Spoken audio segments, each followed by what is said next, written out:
नमस्कार किसान भाइयों, स्वागत है आपका अपने यूट्यूब चैनल जेपी फार्मिंग पर। यदि किसान भाइयों आपने धान रोपने के बाद ये 5 गलती कर रहे हैं तो बाली देखकर पछताओगे।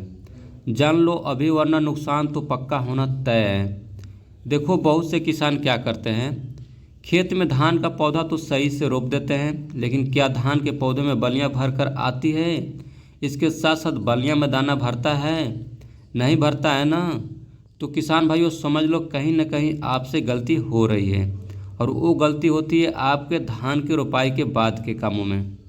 तो किसान भाइयों आज के इस वीडियो में हम बताएंगे धान रोपने के बाद किसान क्या क्या गलती करता है और उसका पक्का देसी इलाज क्या होता है, ताकि अगली बार आपकी फसल झूमे और धान की बम्पर उपज हो। किसान भाइयों वीडियो को लास्ट तक देखना, वरना आधी जानकारी लेने से आपको पूरा पछतावा हो सकता है। तो चलिए किसान भाइयों वीडियो को हम स्टार्ट करते हैं। किसान भाइयों आपने पहली सबसे बड़ी गलती क्या करते हैं कि कई किसान भाई यूरिया या डीएपी डालना भूल जाते हैं, या जब पौधा बड़ा हो जाता है तभी सारा खाद डाल देते हैं। किसान भाइयों ऐसा करने से इसका नतीजा क्या होता है, आपके धान के पौधा सूखा दिखने लगता है, इसके साथ साथ बलियाँ छोटी आने लगती है, जिससे आपके धान के पौधों के वाली पर बुरा असर पड़ता है। किसान भाइयों अब हम इसके समाधान के बारे में बात कर लेते हैं कि आखिर में समाधान इसका क्या है। तो किसान भाइयों आपको हम बता दें कि धान के रोपाई के 15 दिन बाद 25 किलो यूरिया प्रति एकड़ के हिसाब से, जो कि आपके धान के पौधों में पत्तियों का विकास करता है, और 5 किलो जिंक सल्फेट प्रति एकड़ के हिसाब से, जो कि आपके धान के पौधों के जड़ों और शाखाओं को मजबूत करता है, और 30 किलो डीएपी, यदि डीएपी ना हो तो फास्फोरस का प्रयोग प्रति एकड़ के हिसाब से कर सकते हैं। इन तीनों को एक साथ मिलाकर अपने धान के खेतों के अंदर छिड़काव करा सकते हैं। किसान भाइयों इससे क्या होगा कि आपके धान के पौधों के जड़ों के साथ साथ बाली में दाना का भी विकास होगा।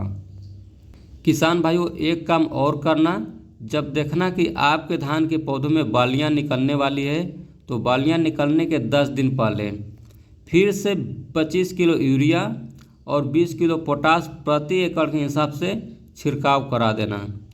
इससे किसान भाइयों क्या होगा कि आपके धान के पौधा हरा भरा रहेगा और धान के पौधों में बालियां भरपूर बनकर आएगी। किसान भाइयों अब हम बात करते हैं दूसरी सबसे बड़ी गलती के बारे में कि कई किसान धान रोपने के बाद दूसरा गलती क्या करता है। तो किसान भाइयों आपको हम बता दें कि बहुत से किसान भाइयों क्या करते हैं कि धान के पौधों में लगने वाले कीट और रोगों को नज़रअंदाज कर देते हैं। कई बार किसान सोचते हैं कि पौधा हरा है तो सब ठीक है, लेकिन तना छेदक, झुलसा रोग, गंधी कीड़ा कब हमला कर देता है उन्हें किसान भाइयों पता भी नहीं चलता, जिससे आपके धान की फसल पर बुरा प्रभाव पड़ जाता है। किसान भाइयों इसके हम समाधान के बारे में बात कर लेते हैं। तो किसान भाइयों आपको हम बता दें कि आप अपने धान के खेतों में जाकर हर 7 से 10 दिन के खेत का निरीक्षण करें, जिससे पता चलेगा कि कोई रोग तो नहीं लगा है। यदि किसान भाइयों आपके धान की पत्ती सिकुड़े या धब्बा दिखे तो ट्राइकोडर्मा, बायोस्टिन या प्रोपिकोनोजोल का छिड़काव करें, जिससे आपके धान के पत्तियां सिकुड़ना या धब्बा जैसा होना कंट्रोल हो जाएगा। यदि आपके धान के पौधे में गंधी कीड़े के भी समस्या नज़र आए तो आप धान के पौधे के ऊपर क्लोरोपाइरीफास 20% इसी का इस्तेमाल कर सकते हैं, जिससे आपके धान के पौधों में गंधी के कीड़े की समस्या ख़त्म हो जाएगी। किसान भाइयों अब हम बात कर लेते हैं तीसरी गलती के बारे में। किसान भाइयों तीसरी गलती आपसे क्या होती है कि आपने अपने धान के खेतों में पानी का गलत प्रबंधन करते हैं, जिससे आपके धान के फसल पर बुरा असर पड़ता है। बहुत से किसान क्या करते हैं कि धान के खेत में या तो पानी बहुत ज़्यादा भर देते हैं या पूरा सूखा छोड़ देते हैं। ऐसा करने से किसान भाइयों इसका नतीजा क्या होता है कि पौधा दम घुटने से मुरझा जाता है और पौधा बालियां आने से पहले ही कमज़ोर हो जाती है, जिससे हमारे धान की उत्पादन आधी हो जाती है। किसान भाइयों अब हम इसके समाधान के बारे में बात कर लेते हैं। तो किसान भाइयों आपको हम बता दें कि पौधों की शाखा बढ़ने के समय अपने धान के खेतों में थोड़ा पानी ज़रूर रखें। ऐसा करने से किसान भाइयों क्या होगा कि आपके धान के पौधे के विकास सही तरीके से होगा। किसान भाइयों, बालियां निकलने के समय पानी अपने खेतों के अंदर ज़रूर रखें और कटाई के 15 दिन पहले खेत को सुखा दें, जिससे कटाई करने में कोई समस्या उत्पन्न नहीं होगा, आसानी से आपकी फसल कट जाएगी। किसान भाइयों, अब हम बात करेंगे चौथी सबसे बड़ी गलती के बारे में कि आपने चौथी सबसे बड़ी गलती क्या करते हैं। किसान भाइयों, बहुत से किसान क्या करते हैं कि अपने धानों के खेतों के अंदर लगने वाले खरपतवार को नज़रअंदाज कर देते हैं, जो कि धान के साथ साथ खेत में घास पात उगने लगता है और बहुत किसान सोचता है कि चलो बाद में देखेंगे, लेकिन यही खरपतवार आपके धान के पोषण को खींच लेता है, जिससे सीधे आपके धान के बलियां पर असर पड़ता है, जिससे आपके धान की उपज किसान भाइयों आधी हो जाती है। किसान भाइयों, अब हम बात कर लेते हैं इसके समाधान के बारे में। तो किसान भाइयों, आपको हम बता दें कि इसके समाधान के कई तरीके हो सकते हैं। पहला तरीका, रोपाई के 5 से 7 दिन बाद निराई, जिसे हम अपने गांव में सोहनी बोलते हैं, करवा दें।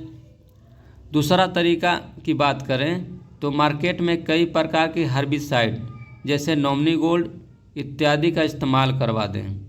आपके खेतों का खरपतवार किसान भाइयों खत्म हो जाएगा। किसान भाइयों, तीसरा देसी तरीके की बात करें तो आप अपने धान के खेतों में नीम की पानी और गौमूत्र दोनों मिलाकर छिड़काव करा दें। ऐसा करने से आपके धान के खेतों के अंदर का खरपतवार नष्ट हो जाएगा। किसान भाइयों, अब हम बात कर लेते हैं 5वीं सबसे बड़ी गलती के बारे में कि आपने 5वीं सबसे बड़ी गलती क्या करता है। बहुत से किसान भाइयों क्या करते हैं कि धान के खेतों में यूरिया, डीएपी, पोटाश तो डाल देते हैं, लेकिन सूक्ष्म तत्व जैसे मिट्टी में जिंक हो गया, बोरान हो गया, सल्फर हो गया, इन सभी की कमी को रख देते हैं, जिससे दाना ठीक से भरता नहीं है। किसान भाइयों, जब दाना नहीं भरेगा तो जाहिर सी बात है कि धान की उपज में गिरावट तो आएगी, जिससे आपके धान की फसल में घाटा लगना तय है। किसान भाइयों, अब हम इसके समाधान के बारे में बात करेंगे। तो किसान भाइयों, आपको हम बता दें, धान रोपाई के समय या 15 दिन बाद जिंक सल्फेट 5 किलो प्रति एकड़ के हिसाब से छिड़काव करा दें, जिससे आपके धान के खेतों की मिट्टी में जिंक की मात्रा सही मात्रा में बनी रहेगी। और बोरान 1 किलो प्रति एकड़ के हिसाब से जब आपके धान के फसल में फूल आने लगे तब छिड़काव करा दें, जिससे आपके धान के पौधों में बलियां भर कर आएगी और उत्पादन भी बढ़ जाएगा। तो किसान भाइयों, अब बताइए इन 5 गलती में से आप कौन कौन सी गलती कर चुके हैं। किसान भाइयों, घबराइए मत, अब भी समय है, समाधान अपनाइए और धान की फसल की उत्पादन बढ़ाइए। किसान भाइयों, वीडियो पसंद आए तो लाइक करना और शेयर करना ना भूलिए और खेती किसानी की ऐसी सटीक जानकारी के लिए चैनल जेपी फार्मिंग को सब्सक्राइब कर लीजिए। फिर मिलते हैं एक और देसी वीडियो के साथ। जय जवान जय किसान, धन्यवाद।